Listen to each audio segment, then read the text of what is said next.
Another charcuterie board. I thought of a really cool idea for it, but let's get to it. Finding a piece of wood, some hard maple. Maybe. I'm just doing this for my like Christmas luncheon thing. I work for a glass bottle inspection place. I'm just gonna make a glass bottle, the shape of one, beep, to make it into a charcuterie board, and maybe, you know, laser engrave something on it. Pretty soft, so I can machine it pretty quick. I have a cool little surprise I want to put in the middle of this project. I think you're gonna like, I think you're gonna want to steal. I would if I saw it. I just thought of it last night. I want to mark out what I can cut on my bandsaw to then fit over onto my joiner. I'm set up for 7 5/8 or so. So what I need to do is kind of mark what I want to do, and then start kind of chop, chop, cut, cut, and I'll start over at the bandsaw. I'll need a simple square. So what I'm gonna do is just draw out a shape that I'm looking for. I'm going to make a glass bottle. I'm gonna be about 7.5 inches wide.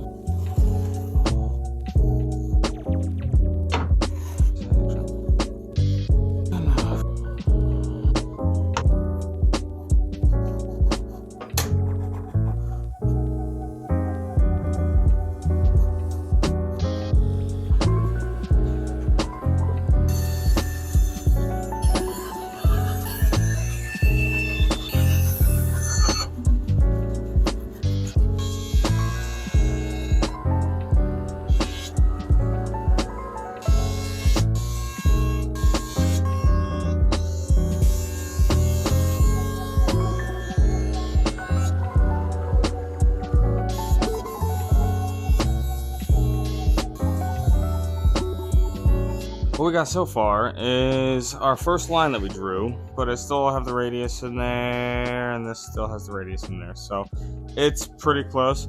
Now what we're gonna do is we're just gonna take this to the table saw and cut a parallel side. Then we'll go to the bandsaw and we'll cut, you know, some rough.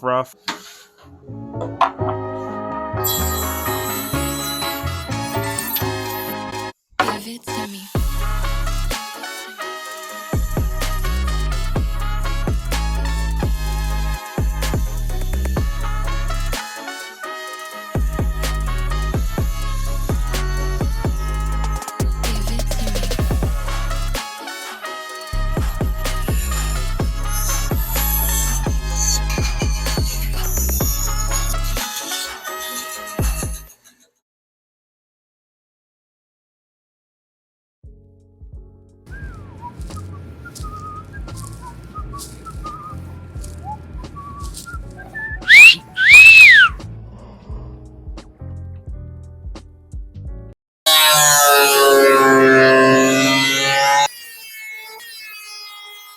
Here's the surprise that I was talking about. So I had this really cool idea. In the middle of this charcuterie board, I want to have a small section of end grain. If you need to cut anything that requires using a nice knife that you don't want to damage, you'll have the section in the middle to do it with. So I'm going to cut about here, and maybe like here. And then I'm just going to cut a series of 3/4 inch or so, however thick this is, pieces, and make a small section of end grain.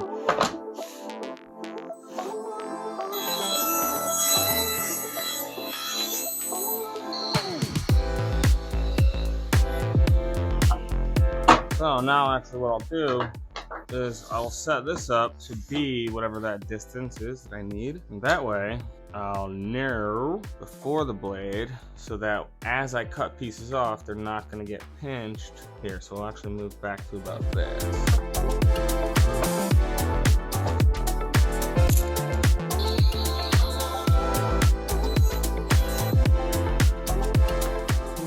That's a little bit heavy. Wow. Perfect. It's just above.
normally, if I use cauls to keep something, you know, flat and parallel, I would use some tape on the face of the caul that will be in contact with the cutting board or whatever it is that I am gluing together. In this case, I didn't do it because the glue up became somewhat of a panic. So now I need to come up with a smart way to cut these free because, yeah, that was a ding dong move. So, all right, they look like they're the same height, which is good.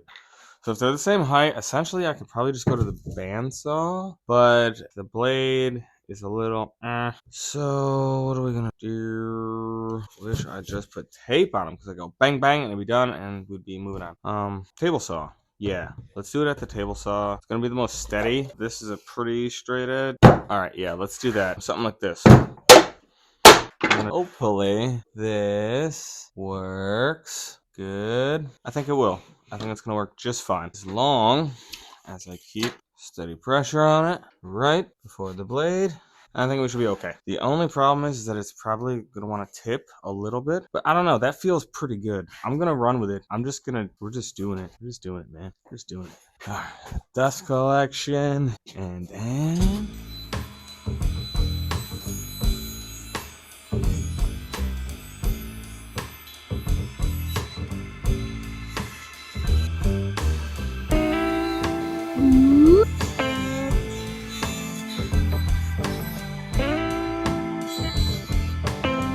That worked well.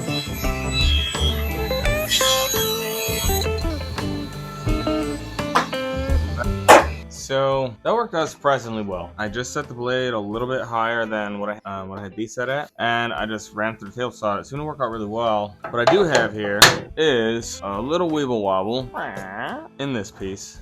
Nothing that bad, actually. I mean, it's there. So what I'm gonna do is run this on the joiner quick, try and flatten that side, then go back to the table saw, cut these off as best I can, then go to the drum sander, blast it through a couple times, and then we'll just be finishing off the sides. And I think this one's almost gonna be a wrap. So let's do that.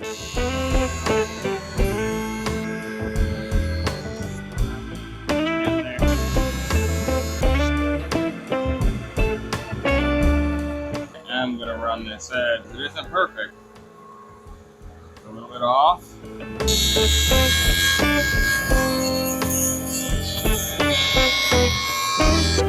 Not bad. Square up this other side.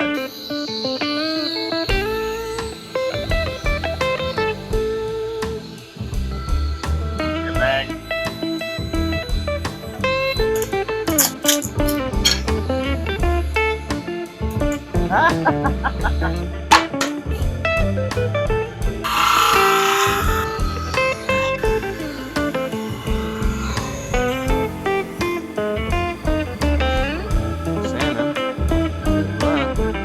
So, the idea behind this board was it can be a charcuterie board, you can set it up nice, but if you do need to cut, you don't have to cut on the long grain. You can have a nice little area right in the middle, inconspicuous to anybody and anything why it's there, except the person that owns it. You have two cutting surfaces that won't dull your knives and won't damage the board as noticeable. I mean, you'll see the cut lines, the knife marks, but it's better for the knives. It's just better. So what I'm going to do now is I'm going to go to the spindle sander, clean up all these last edges, then I'll take a router bit to it, then I'll hand sand it, and then we'll be engraving this thing. And I like it. I think it's a cool idea. I don't know how practical it is. It's a charcuterie board for my work, so hopefully they like it.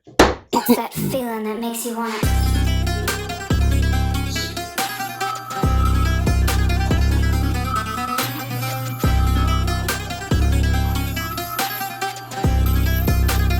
It's that feeling that makes you want to.